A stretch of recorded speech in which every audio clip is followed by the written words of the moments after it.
Sécurité humaine, formation professionnelle, accueil. Décidez d'agir avec Fiducial Sécurité, l'expert français de la sécurité privée, présente. Sud Radio, les vraies voix qui font bouger la France, les vraies voix de l'emploi. Et on parle emploi jusqu'à 20h avec Jérôme Laverny, directeur du réseau national Mission Emploi. Ce soir, il est question de métiers hybrides. Les métiers hybrides, je vous explique ce que ce sont. Des professions qui nécessitent des compétences dans diverses disciplines. Certains appelleront cela les touche-à-tout ou encore les couteaux suisses. Tous les métiers, tous les secteurs sont concernés, même si certaines cultures d'entreprise sont plus adaptées que d'autres. Et puis il y a aussi ceux qui ont plusieurs activités, ceux qui sont partagés en deux moitiés. L'avenir et le présent sont-ils aux métiers hybrides? C'est la question qu'on vous pose, c'est la question qu'on va se poser. On va tenter d'y répondre avec nos invités que je vous présente dans un instant et avec vous surtout au 0826 300 300, le numéro du standard pour participer, réagir, témoigner. Bonsoir Gabriel Alperne, bonsoir. Bonsoir.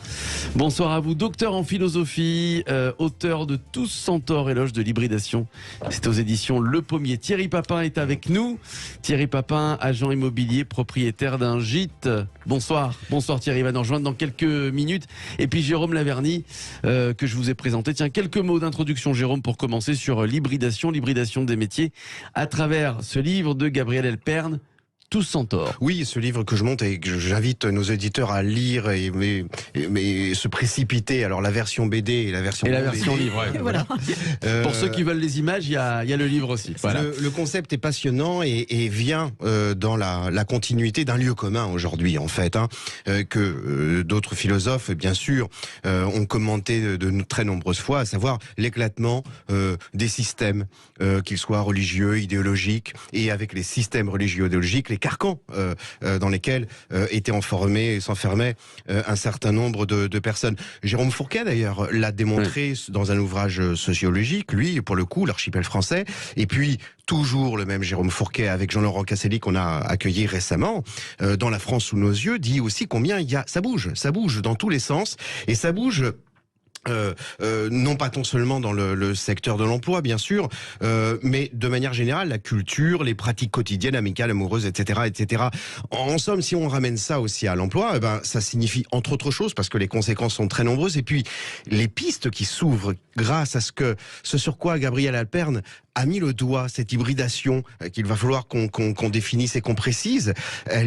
Cette hybridation, elle ouvre des horizons en même temps qu'elle renvoie aux orties un certain nombre de carcans. Prenons cet exemple, la terminologie même des métiers. Ces fameux professeurs, docteurs, qu'on appelait, non pas docteur, enfin monsieur le docteur, on appelait un professeur. Les avocats sont toujours un peu preneurs qu'on les appelle encore. Ah oui, ils aiment bien ça, oui. Ça c'est vrai, je le confirme. Il y a des gens qui soignent, des gens qui soignent au changement. Bon, tout cela est parti aux oubliettes. Avec ces oubliettes, le concept dans lequel on les réunissait, on les appelait des notables. Alors voilà, maintenant il n'y a plus de notables. Ce qui est notable, c'est qu'il n'y en a plus du tout. Toujours, sauf les avocats. Alors désolé, je n'ai pas d'aversion particulière, mais enfin, parfois, un certain nombre d'avocats où ils ont pour pratique, pour rite, en même temps que de laisser apparaître une robe négligemment autour d'un sac, de prendre un cabinet dans le 16e. C'est beaucoup mieux. C'est un carcan. Voilà. Et tout cela a volé en éclats, et maintenant on voit des grandes entreprises qui ne sont pas que sur un secteur professionnel. On voit des formations qui sont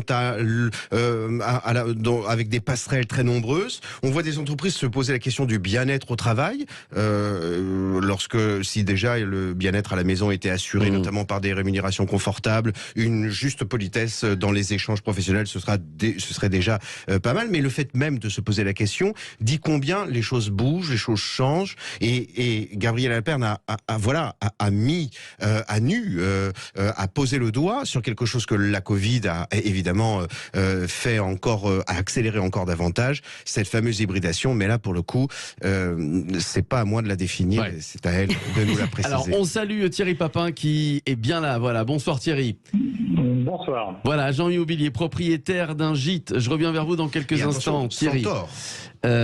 Oui, Centaure. Gabriel Alpern, alors dites-nous tout. C'est vrai que quand on parle d'hybridation, pour tous ceux qui nous écoutent, c'est pas vraiment un mot familier. On va se concentrer sur l'emploi, évidemment. Oui. En quelques mots, c'est quoi l'hybridation? Alors, il l'a bien expliqué, Jérôme Laverny. C'est l'exemple de notre époque, c'est générationnel, l'hybridation. Oui. Alors pour moi, l'hybridation, c'est la grande tendance du monde qui vient. Eh oui. Voilà. Alors, très concrètement, je la définis comme le mariage improbable. C'est-à-dire le fait de mettre ensemble des choses, des personnes, des compétences, des métiers, des activités, des lieux qui a priori n'avaient pas grand-chose à voir ensemble, mais qui justement mis ensemble vont permettre de créer des tiers lieux, des tiers usages, des tiers services, des tierces entreprises, des tierces économies, etc., etc. Voilà. Donc ça, le sujet est posé. Alors effectivement, le terme d'hybridation, il était assez rare. Alors il est apparu là un peu avec la crise sanitaire, mais jusqu'à présent, il était assez rare. Et puis en plus, quand il était utilisé, c'était rarement pour faire un compliment. C'est-à-dire que quand on dit de quelque chose ou de quelqu'un qu'il est un peu hybride, bon, en gros, c'est le truc qui rentre pas dans les cases, quoi. Voilà. C'est une chose sur laquelle on ne peut pas mettre une étiquette. Donc forcément, il y a une forme de méfiance. D'ailleurs, étymologiquement, hybridation, ça vient du latin hybrida, qui signifie bâtard, de sang mélangé. Donc encore une fois, c'est la personne hybride ou le métier hybride ou l'entreprise hybride, c'est l'entreprise, la personne, le métier que l'on ne peut pas ranger dans une case. Donc forcément, ça effraie, voilà. Sauf que c'est le monde qui vient. Et les nouvelles générations, on voit bien que c'est ça, mais même d'ailleurs, pas forcément les jeunes générations, mais même aujourd'hui, voilà, que ce soit les seniors entre guillemets, même si je déteste cette expression, ou en tout cas, voilà, je pense ceux qui ont l'expérience, un certain nombre d'actifs.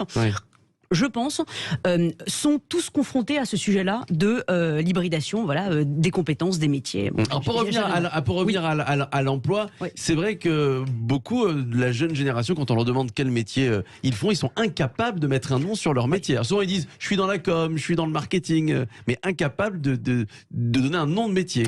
Oui, mais c'est-à-dire qu'en fait, on nous a, on a essayé de nous enfermer dans un truc en nous disant qu'est-ce que tu veux faire plus tard, et donc comme si une fois que j'ai dit ce que j'allais faire plus tard, et je vais entrer dans ce métier-là et puis j'en sortirai 50 ans après. Ça, c'est terminé.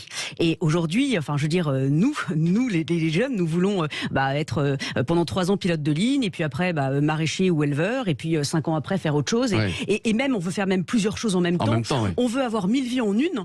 Voilà, c'est tout cet aspect un peu de multitâche. Alors ça, c'est ce qui se passe dans certains pays comme Israël ou les États-Unis, où malheureusement la vie est compliquée et ils sont obligés d'être, par exemple, chauffeur de taxi le matin et travailler dans une maison d'édition l'après-midi. Oui, mais ce que je trouve terrible, c'est que les entreprises ne se rendent pas compte à quel point c'est une extraordinaire force.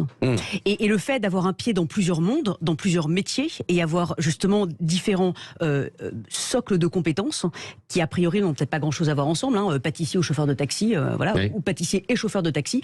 Et bien au contraire, ce qui est intéressant, c'est de voir la manière dont les compétences d'un monde ou d'un métier vont se transposer à l'autre monde, l'autre métier. Et là, il y a des choses vraiment intéressantes qui peuvent se passer. Jérôme. Et sans qu'il n'y ait... Alors, ce sur quoi Gabriel Alpern met le doigt, c'est d'une importance fondamentale et est susceptible de, non pas provoquer une révolution, elle est déjà en cours, mais si on la prend en considération, de permettre de notables changements. L'orientation, bien sûr, ça change la donne considérablement. À se mettre la pression pour des parents, pour des enfants, d'identifier un projet professionnel, une seule voie, dans lequel on s'engouffrerait ad vitam aeternam. Oui, on sait là qu'on se reconvertit de temps en temps, mais non, c'est pas que ça. C'est pas que ça. C'est aussi en termes d'image, parce que si en Israël, en Suisse notamment, on peut être tel métier le matin et tel métier l'après-midi, c'est sans préjudice quelconque de l'image. Or, en France, on est encore dans un pays où, notamment en zone urbaine, mais ça tombe bien, puisqu'il y a un mouvement de zone urbaine en zone moins urbaine, urbaine. En zone urbaine notamment, on range les gens dans des cases. On les identifie et la profession a une image et comporte avec cette image un moyen de se vêtir, un lieu où habiter. C'est ce que montre Jean-Laurent Casselli notamment. Donc c'est susceptible demain, si on l'accepte, si on l'acte et surtout si on la met en branle, si on la met en pratique cette hybridation, de pouvoir changer complètement la donne. Attention, avec un danger potentiel dans l'esprit des gens. Oui, allez-y, Gabriel. En fait, je voulais rebondir sur ce que vous venez de dire. Ça m'a pensé à une phrase qui m'a énormément marqué, qui est dans la série En thérapie, qui a été diffusée par Arte il y a à peu près 1 an. Je trouvais ça intéressant. Un personnage dit à l'autre: tu as adhéré à un métier et à la vision du monde qu'il charrie. Donc c'est intéressant ça parce que finalement on choisit un métier parce qu'on a déjà sa vision du monde. Enfin voilà, en gros, quand on est boulanger, on pense le monde en forme de baguette de pain. Enfin, voilà. Ou est-ce que on choisit un métier et puis petit à petit on est formaté par ce métier. Et là, je trouve que c'est intéressant parce que moi j'ai une spécialisation notamment en sciences cognitives et je trouve que c'est intéressant parce que la plasticité cérébrale, enfin, en tout cas, on voit bien que on n'a pas le même cerveau selon le métier que l'on exerce. Alors ça paraît vertigineux et très angoissant. C'est-à-dire on n'a pas la même façon de penser. Alors non, mais même pas. D'analyser. Physiquement, les circuits neuronaux sont différents pour un chauffeur de taxi ou pour un musicien, parce que les circuits neuronaux et les zones dans le cerveau qui sont mobilisées ne sont pas les mêmes. Et donc, à la limite, si on fait une coupe d'un cerveau d'un chauffeur de taxi et d'un musicien, c'est pas le même cerveau. Donc on pourrait se dire, mais c'est terrible, ça veut dire que voilà, on est enfermé dans son cerveau, on est enfermé dans son métier. Sauf que l'être humain est extraordinairement libre, et donc la plasticité cérébrale fait que un chauffeur de taxi peut devenir musicien. Alors évidemment, il va falloir travailler, il va falloir recomposer, recombiner les différents circuits neuronaux, mais à la fin, je veux dire, on peut très bien passer d'un métier à un autre. Voilà. Alors, je donne la parole à Thierry Papin qui est avec nous. Bon, alors, si j'écoute Gabriel Alperne, vous êtes le parfait exemple de l'hybridation, puisque vous êtes agent immobilier et propriétaire d'un gîte. Même plus que ça. Thierry Papin, alors dites-nous, Jérôme Laverny. Non, oui, effectivement. Oui. Alors, Thierry, racontez-nous. Oui, alors, vous êtes d'abord agent immobilier ou alors d'abord à la tête d'un gîte? Tout d'abord, je vais reprendre un peu le parcours que j'ai eu, puisque j'ai démarré très tôt dans la vie active, notamment en région parisienne, comme électricien. J'ai fait ça pendant 11 ans, donc j'ai été salarié pendant 28 ans en tout. Après, je suis rentré dans la chimie vers 30 ans, voilà, à peu près, vers 30 ans. Puis après, dans la chimie de l'eau par la suite. Et j'avais fait un peu le tour, on va dire, du métier, et j'avais envie de voir autre chose et de complètement, vraiment, de passer de l'industrie au monde rural, qui m'attirait beaucoup. Donc, on est venu plusieurs fois en Creuse, donc c'est une région que j'affectionne particulièrement. Et puis, on s'était dit, voilà, on va sauter le pas un jour, et puis on l'a fait un peu prématurément peut-être, vers 47 ans, j'avais 47 ans. Et puis j'ai fait la connaissance d'un agent immobilier qui cherchait un agent immobilier. Alors mais moi je lui ai dit, mais moi je suis pas du tout agent immobilier, j'y connais rien du tout.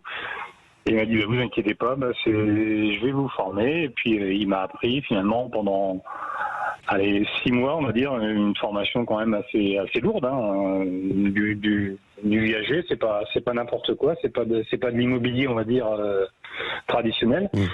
Et puis j'ai appris finalement avec lui, et puis maintenant ça fait 5 ans qu'on est ensemble, et puis on travaille du mieux qu'on peut, on va dire, et on travaille plutôt bien. Vous êtes reconnu, Thierry, dans tout ce qui a été dit depuis une dizaine de minutes? Ah oui, totalement. Oui. Totalement. Alors, ce qui est intéressant dans le témoignage de Thierry, c'est que lui est certes un centaure si on le prend au regard des deux métiers qu'il exerce en même temps, mais quelque part son employeur l'est tout autant. Qui aurait très bien pu se dire, bon, quel personnage j'ai en face de moi, y a-t-il diplôme, y a-t-il expérience, etc., etc. Il accepte l'idée donc qu'un type en face de lui qui n'a pas d'expérience, etc., va pouvoir l'intégrer parce que tout d'un coup, sa personnalité peut-être va lui permettre de le rassurer dans cette perspective-là. Oui, on est dans une société de l'image. Je parlais tout à l'heure de la terminologie, mais les choses bougent, ne serait-ce que même d'un point de vue vestimentaire. Est-ce que quelqu'un va être recruté comme agent immobilier s'il se présente habillé, je ne sais pas comment? C'est pas dit. Alors les choses bougent quand même. Dans les cadres, notamment, c'est complètement has-been d'être avec un costard, une cravate. C'est même assez. Et alors, ça c'est très intéressant parce que la disparition de la cravate met un petit peu tout le monde sur le même plan. Et là, on ne sait plus à qui on a affaire et on peut passer d'un monde à un autre. Si moi je vais me présenter comme ça avec mon vieux costard et ma cravate... Même à l'Assemblée nationale, ça a été un sujet de discussion. Le port ou non de la cravate. Ça va... Par contre, à la clé, et on va en reparler, il y a, avec cette liberté, je pense, en même temps que la perspective que dresse Gabriel Alperne, une certaine angoisse de la liberté. La liberté, elle peut être très angoissante. Bon. Gabrielle Alperne, tiens, qu'est-ce qui vous inspire le témoignage de Thierry Papin? C'est absolument génial et effectivement Thierry Papin est un véritable centaure et voilà, pour le coup c'est une liberté, enfin c'est une audace parce qu'encore une fois avoir un pied dans plusieurs mondes c'est pas forcément évident. Alors bon, c'est vrai que pour le coup le gîte, l'agent immobilier, bon c'est quand même le mariage est mariage improbable, mais enfin bon c'est quand même des mondes qui sont connexes, mais pour le coup voilà, je trouve que c'est courageux et voilà, c'est un très beau parcours. C'est intéressant ce que vous disiez Jérôme par rapport à l'aspect employeur. Et effectivement, je pense qu'il y a une véritable responsabilité des directeurs de ressources humaines qui sont encore trop, enfin, le directeur des ressources humaines, mais après c'est aussi le directeur général derrière, qui sont encore trop effectivement enfermés dans, voilà, c'est le diplôme, le métier, voilà. Et très souvent, le fait d'avoir eu plein de petits boulots ou d'être passé d'un métier à un autre, d'un secteur à un autre, d'un monde à un autre, est encore très mal vu. Bon, c'est pour ça que j'ai utilisé cette image du centaure. Donc le mythe du centaure, bon, on voit tous à quoi ça ressemble. Un centaure, il est être humain au-dessus de la ceinture et cheval en dessous de la centaure. Mais ce qui est intéressant dans ce mythe grec, c'est que ce soit dans les textes qui nous viennent de l'Antiquité ou alors dans les peintures, les sculptures, ce centaure est presque toujours décrit comme un monstre, comme quelqu'un d'agressif, comme quelqu'un qui nous veut du mal. On s'en méfie. Donc c'est intéressant que les Grecs aient choisi d'incarner l'idée d'hybridation dans une figure aussi négative du centaure. Encore une fois, on revient à cette idée mais quand on dit de quelque chose ou de quelqu'un qu'il est un peu hybride, voilà, c'est rarement un compliment, parce que ça gêne. Encore une fois, ça rentre pas dans les cases. Et je pense que là, il y a un vrai sujet de transformation culturelle de la part des DRH, des directeurs généraux, enfin derrière, de se dire, et même des managers, enfin plus généralement, de se dire, oui, mais en fait, ces centaures, ce sont des trésors. Voilà. Et ce sont des trésors dans l'entreprise, parce que tout ce fameux discours sur la transversalité, casser les silos, enfin voilà. Sauf qu'en fait, c'est des discours, sauf que dans la réalité, on ne le fait pas. Et la seule manière de pouvoir casser les silos dans une entreprise, entre des services, entre des départements, ou alors d'une entreprise à une autre, entre peut-être imaginer des alliances entre des entreprises qui exercent des métiers différents mais qui pourraient peut-être faire des choses ensemble. En fait, là, les centaures ont un rôle stratégique à jouer. Et se dire que peut-être qu'un directeur financier, ou plutôt un directeur juridique qui a fait du commercial, c'est un directeur juridique qui va être capable de parler avec son collègue qui est directeur commercial. Et l'idée, c'est pas d'aller empiéter sur le territoire de l'autre, mais c'est d'être en mesure de parler la même langue que l'autre. Ouais. Et on voit trop bien ces jargons qui nous enferment, où chacun est dans son... Voilà, encore une fois, vous parliez des habits, mais il y a les jargons aussi. Chacun est enfermé dans sa langue, et on fait des réunions, on passe nos journées à faire des réunions, mais on ne se rencontre pas. Voilà, parce qu'on ne parle pas la même langue. Alors, on va revenir dans quelques minutes, toujours sur ce sujet de l'hybridation. Évidemment, c'est les vraies voies de l'emploi dont on parle, des métiers hybrides. Les métiers, donc les travails qui combinent plusieurs métiers, on en a beaucoup parlé. L'avenir et le présent sont-ils aux métiers hybrides? C'est la question que l'on se pose ce soir. On va revenir dans quelques instants. Ne bougez pas, avec Gabrielle Alperne, avec Thierry Papin et Jérôme Lavernier. Et puis vous, évidemment, 0826 300 300. À tout de suite. Vous écoutez les vraies voies de l'emploi sur Sud Radio avec Jérôme Lavernier, directeur du réseau national Mission Emploi. Nous sommes avec Gabrielle Alperne ce soir, docteur en philosophie et auteur de ce livre Tous centaures, éloge de l'hybridation. C'est aux éditions Le Pommier. Thierry Papin est également avec nous, propriétaire d'un gîte. Vous êtes où, Thierry Papin, géographiquement? Alors, je suis à Fursac dans la Creuse. Très bien. Alors, gîte, je fais une petite parenthèse. Allez-y, Jérôme. Très, très beau. J'invite nos auditeurs à consulter le site internet des gîtes. On donnera le nom tout à l'heure. Bon, très bien. Bon, donnez le nom maintenant, Thierry Papin. Allez-y, Thierry. C'est www.gîte avec un S de campagne.net. Bon, très bien. Voilà. L'avenir et le présent sont-ils aux métiers hybrides? Je vous rappelle ce que c'est qu'un métier hybride, donc un travail qui combine plusieurs métiers. L'hybridation, c'est également avoir deux métiers, deux activités, puis plus généralement, Gabrielle Alperne, l'hybridation, ça peut être aussi deux philosophies de vie aussi, non? On peut imaginer ça, ça en fait partie? Oui, ça peut être de culture, de langue. Ouais. Enfin, en fait, c'est l'idée, c'est cette image du centaure, c'est le fait d'avoir un pied dans plusieurs mondes. Voilà. Ouais. Alors parfois on peut dire que c'est un peu casse-gueule, enfin voilà. Mais en même temps, c'est tellement plus riche. Alors prenons l'exemple de Primo Levi. Vous connaissez tous Primo Levi, l'écrivain. Oui. Alors effectivement. Mais il n'était pas qu'écrivain. Il n'écrivait pas que des livres.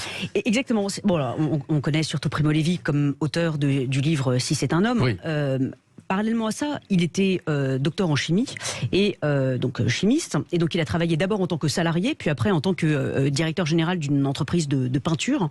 Et alors ce qui est intéressant, c'est que donc il était directeur donc d'une usine de peinture, donc il avait ses fournisseurs, ses clients, ses salariés, voilà, les syndicats, voilà. Et puis le soir, le week-end, il était écrivain. Il a écrit des nouvelles, des romans, de la poésie. Bon. Et ce qui est très intéressant, c'est que c'est pour ça que j'insiste sur le fait que c'est pas le fait d'avoir juste 2 métiers. C'est comment est-ce qu'on hybride ces 2 métiers. Et dans l'exemple de Primo Levi, là, c'est intéressant. Parce qu'il dit que ce qui est intéressant dans le métier de chimiste, en tout cas quand il était donc directeur de son usine de peinture, c'est qu'il y avait tout ce sujet de comment, enfin c'est-à-dire que la chimie lui a permis d'avoir des compétences en termes de clarté et de précision. Bon, et donc ces compétences-là étaient extrêmement utiles lorsqu'il écrivait, parce que la clarté et la précision, aller ciseler les phrases, les mots, pour le coup c'était des compétences très utiles. En revanche, le fait d'être écrivain par ailleurs faisait que lorsqu'il était face à des fournisseurs, des clients, enfin voilà, il y avait une prise de distance par rapport à la réalité qu'il avait apprise en tant qu'écrivain. Donc c'est intéressant de voir ce croisement. Voilà, l'hybridation, c'est une espèce de croisement, une sorte de chiasme entre différents mondes qui a priori n'ont vraiment pas grand-chose à voir ensemble. Enfin voilà, directeur d'une usine de peinture, écrivain, et pourtant la transposition des compétences d'un monde à un autre est extrêmement riche. Et ça, on le voit dans plein de mondes différents. On pourra peut-être parler du sujet de l'agriculture, comme c'est l'actualité avec le salon de l'agriculture. Mais voilà, il y a peut-être un exemple à développer. Mais Ouais. Alors Jérôme Laverny. Le diplôme le plus demandé aujourd'hui par les entreprises est le CAP, l'agrégation, le doctorat, la maîtrise de savoir-être.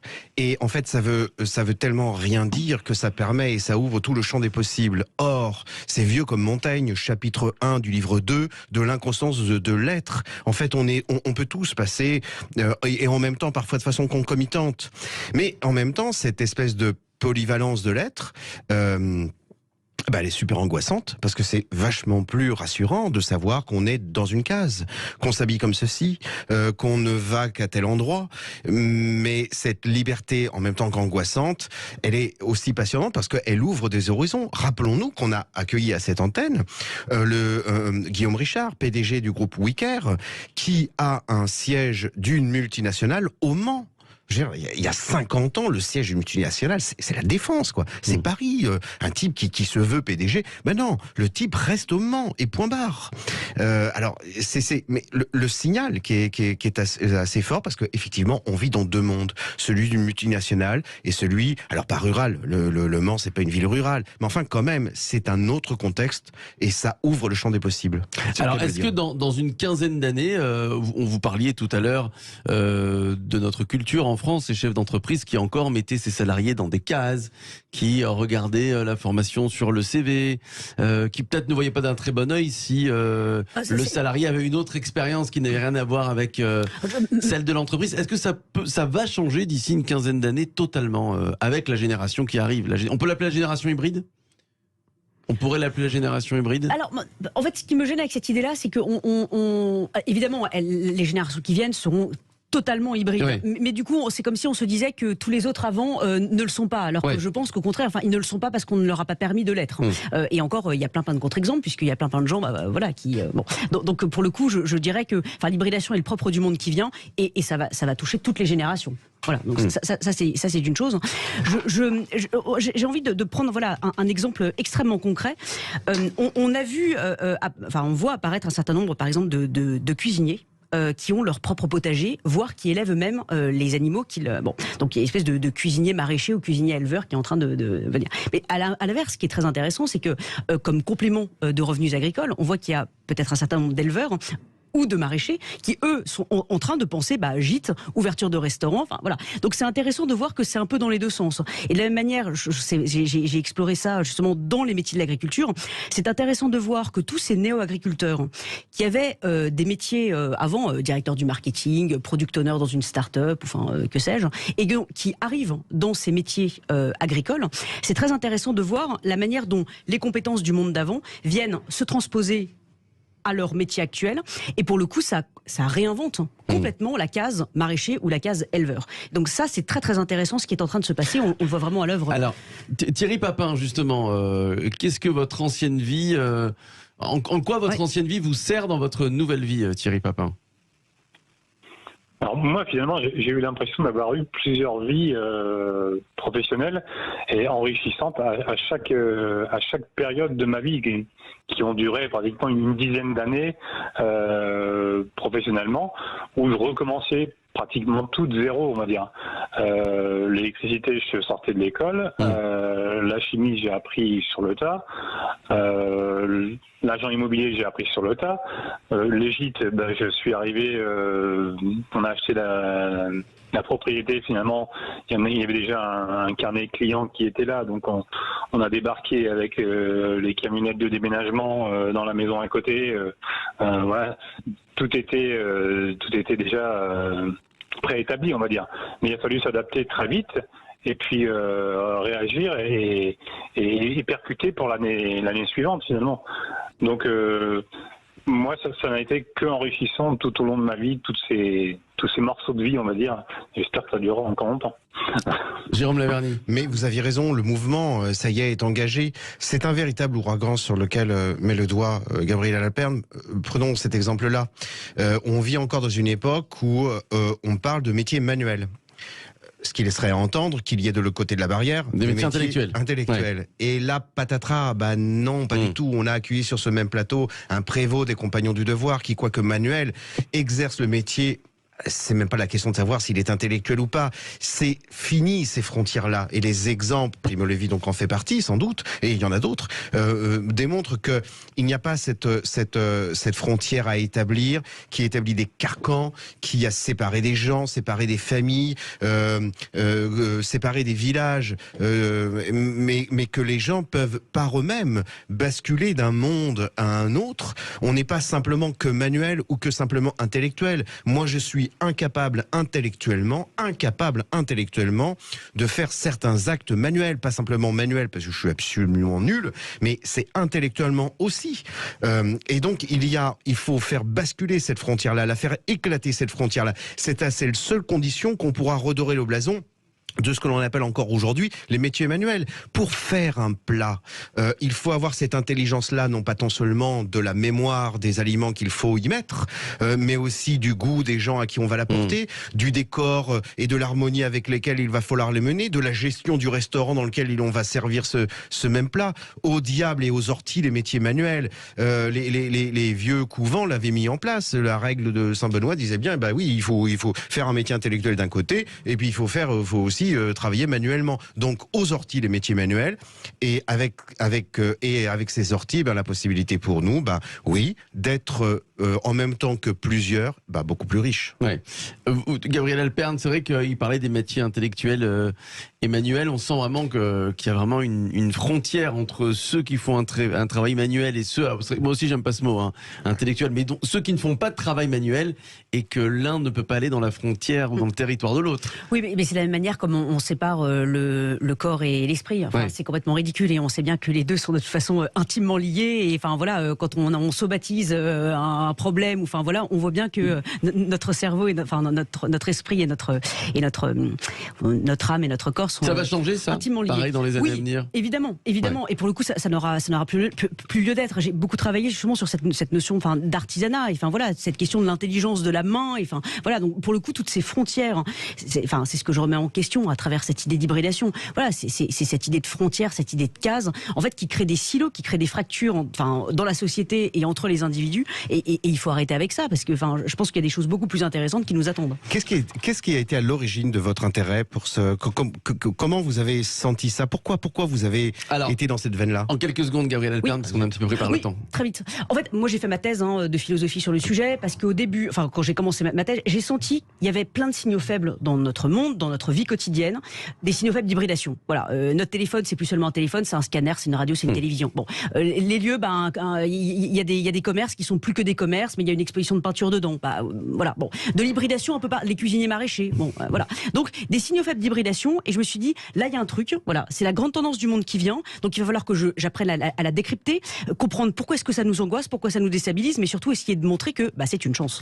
Voilà, donc le livre de Gabriel Alpern, Tous Centaures, éloge de l'hybridation, aux éditions Le Pommier. Merci à vous, Gabriel. Merci Thierry Papin, agent immobilier, propriétaire d'un gîte. Merci à Jérôme Laverny. Dans un instant, c'est le Loft Musique avec Alexis HK.